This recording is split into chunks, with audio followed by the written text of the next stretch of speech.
YouTube. Out on the balcony again with Kat. Just checking up on my carrots. Well, the few little carrots that I got to sprout are doing okay for the most part. Had a little bit of issues recently with them though, due to the fact that we've been dealing with 80-degree weather for the last week, which has been really hard on everything out here. My peas especially have been fighting to keep them going. They really don't do too well in the heat. This one especially, which has been really tall, keeps falling over and wilting pretty bad. I've been doing what I can to keep them alive. Today it's supposed to get up to 72 degrees and then drop back into 60-degree wet, rainy weather for the next week after that. So we're having interesting weather issues. I mean, it rained, it was in the 60s and rained for about a week and a half just prior to suddenly going into the 80s for a week. So, yeah, but they're still surviving. Trying to keep them alive. Excuse my shaky handwork. And over here are my Yukon Gold potato sprouts, which are, well, I guess you really can't call them sprouts now. They're more plants. They're doing quite well.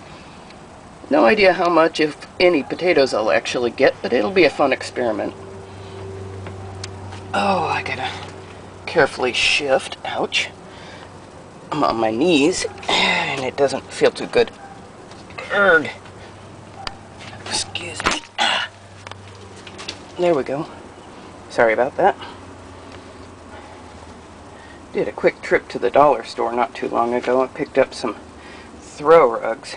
Don't know if you can see that all that good, but use them to insulate a little bit underneath my pots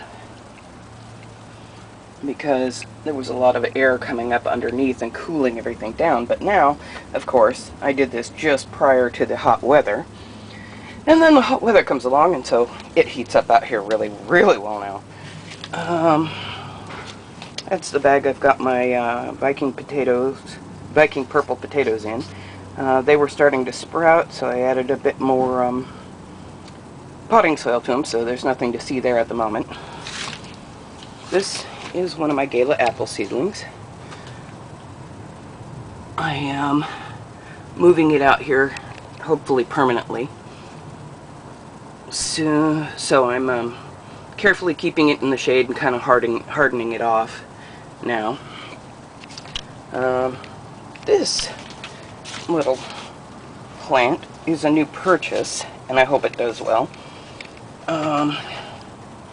This is a Nanking cherry, which is a cherry bush. So they have a maximum height of about 6 to 8 feet. But since I'm going to be container growing this, I'm going to be keeping it much, much smaller than that. But I hope it does well. I'm going to try and harden it off here. It'll eventually go into a much, much bigger pot than it's in, though. So, but yay, I'll have cherries on my balcony. I got a secondary bin that I'm going to use for the compost bin. Drilled drainage holes in it this time, and I put a bit of screening over it because I'm going to have worms eventually. So I want the worms to be able to move through the compost but not go down in through the drainage holes. So there's a bit of screening in the bottom of that. So I've eventually got to work my way up to transferring what's in there to what's in there and cleaning that out and using that as the bottom catch bin. Although I'm not looking forward to doing that anytime soon because I've been having a lot of issues with fungus gnats because of the heat. And I've been trying to keep them down using the pepper spray bug killer, but it's not having a whole lot of success. As you can see, all this stuff that kind of looks like dirt along the sides, yeah, most of that is actually fungus gnat carcasses. So, yeah, I got a lot of cleanup to do, and I'm hoping that once I transfer this and get it going right, that it'll cut the fungus gnat and fruit fly issue down completely. Yeah, don't know if you can see that because the sun might be too bright. And that's my one of my lettuce sprouts. It's been trying desperately to survive the heat. Cup with one of my dwarf pomegranates in it. Another cup with one of my dwarf pomegranates in it. The other lettuce sprout, which has not been doing quite as good. As you can see, it kind of got leggy originally and then kind of fell over and has just been, well, trying to survive the heat. Not very well, might I add. I moved the other planter with the rest of my dwarf pomegranate seedlings in it down off of the shelf so they'd get a bit more sun. They've actually been doing really good, comparatively speaking, with the heat. But then again, they are tree seedlings, so who knows. And up here on my shelf is my Traveler Strain Jalapeno that I'm trying to harden off, and my Cherokee Purple Tomato, which has not been handling the heat very well. Don't know if you can see that, if it'll focus or not. Come on, focus, focus, focus. There we go. Sort of. Well, it's got white spots on the leaves where it kind of got sun scorched because I left it out in the direct sunlight a little too long. So I'm trying to back that off and only putting it in the direct sunlight for a little bit of time each day now. So I put it out there and I forgot about it at one point. Not very good. Here's my other Gala apple sapling that I've put out here to harden off and hopefully will be its permanent home out here. And my dwarf red robin cherry tomatoes are doing exceptionally well, and I brought them outside to harden them off as well. So this is how things are going today. I'm still dealing with issues with my back, but my foot is getting better at least. And oh, this is what happens to a swimming pool over a week of 80-degree weather when it's not being cleaned or maintained yet. It's not open yet, so it's not supposed to be cleaned or maintained. They've got more important work they got to work on, but they're trying to get this place ready for opening here soon. And wow, the water just went green, green, green over the last couple of days, so they're going to have a lot of work cleaning the algae out of that. Fun stuff. Anyway, I'm trying to keep this short. I'll take you inside real quick for a little clip inside, and that'll do it. So, signing off. Hope your day is going bright and beautiful, and I hope your plants are going well. I hope everyone's doing well. Brightest blessings. Take care. Till next time. Okay, I wanted to give a final update on this because I figure I'm just going to go ahead and pot it up because it's getting kind of big and all that. And I think it's pretty well proven, look at that root system, that at least under CFL lighting, green plastic bottles do not grow algae, because this experiment has been going for well over a month and the water is still crystal clear. The roots are clean and healthy and strong. The plant is tall and growing strong, though I definitely think I want to just actually pot it into soil now, because it's just getting a little too tall and rangy for this setup. So yeah, that's that. Next test will have to be outside and see how long what I want to do, I should say, is take a clear water bottle, or not water bottle, but clear soda bottle, 2-liter bottle, and a green 2-liter bottle like this, without any plants in them, but just fill them with plain water. and leave them out in the sun and see how long, you know, it is before each one grows algae, and if there's any appreciable difference in the amount of algae they grow, and and excuse me, and just compare it that way.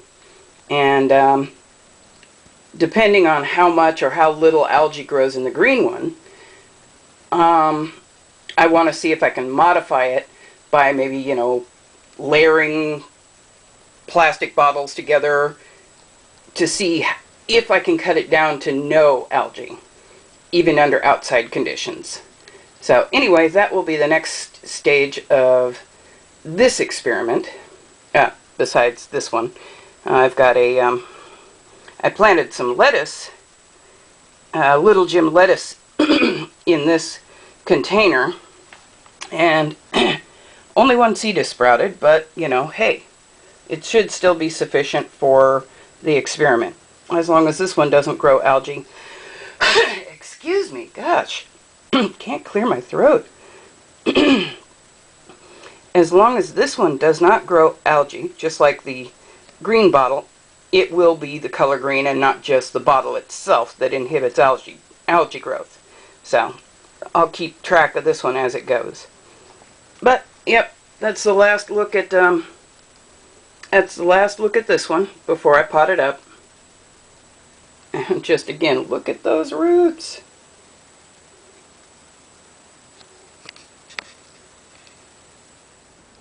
This is the this is the Dwarf Pomegranate seedling that I had in the clear plastic bottle. I decided I'd just pot it up. So you'll probably see a clip of that mixed in with this later. But yeah, I pretty much finished out the indoor experiment with the crack key growing system, but I think that this will do pretty good. It was just getting too big for the bottle, so I decided to go ahead and take off most of the lower leaves and pot it into one of these cups as well. So, but it's doing quite well still. Growing healthy, lovely. Started the next type of crack key style experiment. I've got some lettuce growing in this. So, and I've got a couple of other seeds in here, but they haven't germinated yet, so we'll see how this goes as it goes along. Shaky hands. And I potted up a dwarf pomegranate. Well, I potted up a couple of dwarf pomegranate seedlings and potted them into these plastic cups I got at the dollar store. They make wonderful little intermediate planters, so I just drilled some drainage holes in the bottom and they work wonderful. They don't cost a lot. It's amazing what you can get at the dollar store and convert to growing. Potted up one of my lemon seedlings into this as well. So I'm hoping that putting it in the window here will encourage it to take off a little better. I moved the apple sapling, the Gala apple sapling that I had here. After potting it up, I moved it out to the balcony. I'm hardening it off now, because I think my apple trees have gotten big enough and old enough. I'm going to actually just try to keep them on the balcony permanently now. My aloe plant is still going nuts.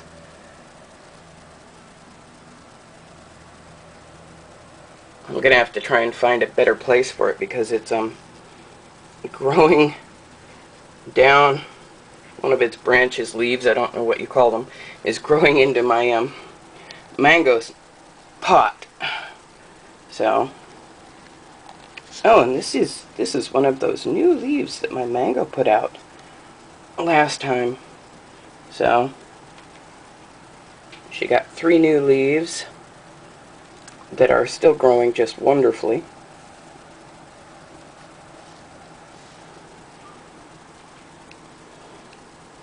So she's still doing well. And over here we have yet another dwarf pomegranate seedling doing well. And shaky handwork.